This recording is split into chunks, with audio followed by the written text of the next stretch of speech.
అందరికీ నమస్కారం. శ్రీ కనకదుర్గాదేవిని చూసిన వెంటనే లైక్ చేయండి, సబ్స్క్రైబ్ చేయండి. మీ కుటుంబం పట్ల అనారోగ్య సమస్యల నుంచి, ఆర్థిక పరిస్థితి నుంచి అమ్మవారు రక్షిస్తారు. ఈరోజు తెలుసుకోవాల్సిన రాశి మీనరాశి. ఈ రాశి వారికి ఈ సెప్టెంబర్లో వీరి జీవితం మారబోతుందా అంటే మారబోతుందని చెప్పచ్చు.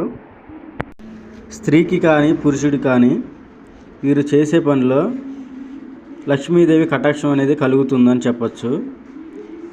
దగ్గర వాళ్ళ నుంచి శత్రువులు ఎక్కువగా రావటం అనేది జరుగుతుంది. వీరు చేసే పని వారం నచ్చదు వారికి, అందుకని వారు ఎక్కువగా వీరిని ద్వేషిస్తూ ఉంటారు. స్త్రీ పురుష వశీకరణ చేయబడును, గుప్త నిధులు తీయబడును. ఎటువంటి సమస్యలైనా కనిపిస్తున్న నెంబర్కి కాల్ చేయండి.